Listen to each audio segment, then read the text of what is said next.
स्नेनिल्स art of teaching या चॅनलवरती आपल्या सर्वांचं स्वागत आहे. विद्यार्थी मित्रांनो, स्पर्धा परीक्षा करणाऱ्या विद्यार्थ्यांकरिता आनंद बातमी येणार आहे. विद्यार्थी मित्रांनो, आनंदाची बातमी अशी की इतर बहुजन कल्याण जो विभाग आहे, शासनाने नवीन विभाग सुरू केलेला आहे.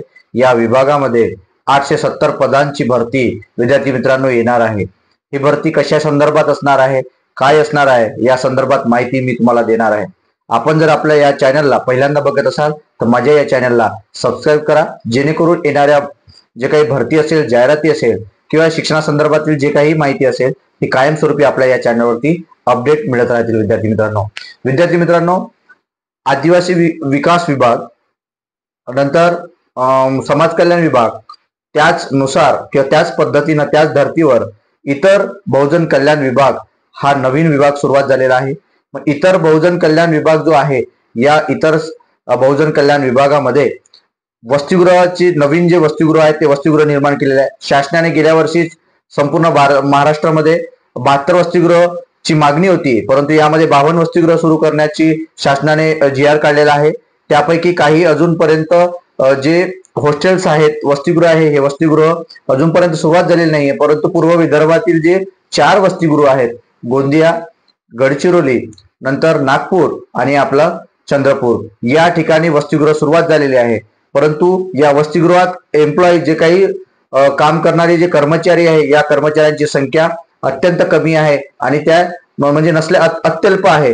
त्याकरिता तातडीनं भरती करणं हे शासनाला गरजेचे आहे, कारण तिथला जो कारभार आहे, कारण हॉस्टेल सुरू झालेले आहेत, सत्र पण सुरू झालेले आहेत, विद्यार्थ्यांनी फॉर्म भरलेले आहेत, विद्यार्थी राहायला सुद्धा आलेले आहेत आणि हॉस्टेलचे उद्घाटन सुद्धा याच महिन्यात झालेले आहे. याकरिता 870 पदांची जी भरती आहे, ही भरती कंत्राटी भरती करिता निविदा काढण्यात आलेला आहे. परंतु ओबीसी ज्या संघटना आहे, या ओबीसी संघटनांनी अशी मागणी केलेली आहे की या 870 पदांची कंत्राटी भरती नको, तर आम्हाला ही कायम भरती असणं गरजेचं आहे.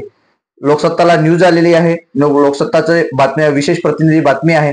इतर बहुजन कल्याण विभाग खात्यामध्ये मनुष्यबळ खात्यात अभाव असल्याने 870 पदांची कंत्राटी भरती करण्यात येत आहे. या भरतीला विविध संघटनांनी विरोध केलेला आहे. पूर्व विदर्भात ओबीसी विभागाची 4 वसतिगृह सुरू करण्यात आलेली आहे आणि इतर जिल्ह्यातील वसतिगृह सुरू करण्यासाठी सरकारवर दबाव वाढत आहे. पण ओबीसी खात्याकडे मनुष्यबळ नाही, हे खाते निर्माण करण्यात आले आहेत, परंतु पदभरती नाही. आता वसतिगृह सुरू करण्यासाठी मनुष्यबळ हवे असल्याने ओबीसी खात्याला बाह्य स्रोताद्वारे 870 पद जे आहेत वसतिगृहा संदर्भातील ते भरण्याचा निर्णय घेतला आहे. त्यासाठी निविदा जो आहे, टेंडर सुद्धा काढलेला आहे आणि यातून भरती सुद्धा होणार आहे 870 पदाची. विद्यार्थी मित्रांनो, जर या विविध ज्या संघटना आहेत, ओबीसी संघटना, या संघटनांनी विरोध दर्शवला आहे, हे जर कंत्राटी भरती जर रद्द झाली तर विद्यार्थी मित्रांनो, कायम भरती नक्कीच होणार आहे आणि आपल्या सर्व विद्यार्थ्यांकरिता हे आनंदाची बातमी आहे. जरी कंत्राटी भरती जरी असले तरी वार्डनसाठी लागणारे जे काही पात्रता आहेत विद्यार्थी मित्रांनो, या पात्रतेच्या आधारावर कंत्राटी भरती जी काही 11 महिन्यासाठी असणार आहे, यासाठी सुद्धा आपण सर्व विद्यार्थी लायबल असणार आहात. जे विद्यार्थी स्पर्धा परीक्षेचा अभ्यास करत आहेत, या सर्व विद्यार्थ्यांना ही एक आनंदाची बातमी आहे. 870 पदांची जे संपूर्ण महाराष्ट्रामध्ये जे काही वसतिगृह सुरू होणार आहेत, या सर्व वसतिगृहामध्ये जे काही एम्प्लॉईज लागणार आहेत, डाटा ऑपरेटर असो किंवा इतर वार्डन्स असो किंवा मग क्लर्क असो, या सर्व गोष्टींची तातडीने पूर्तता करण्यात येणार आहे. यासाठी 870 पदाची जाहिरात काही दिवसांमध्ये आपल्याकरिता येणार आहे. विद्यार्थी मित्रांनो, आपल्याला ही बातमी किंवा हे जे माहिती आहे, ही माहिती कशी वाटली हे मला कमेंट बॉक्समध्ये कळवा विद्यार्थी मित्रांनो. आणि आपण माझ्या या व्हिडिओला लाईक करा आणि शेअर करा आणि विद्यार्थी मित्रांनो, या चॅनलला सबस्क्राईब करा. धन्यवाद.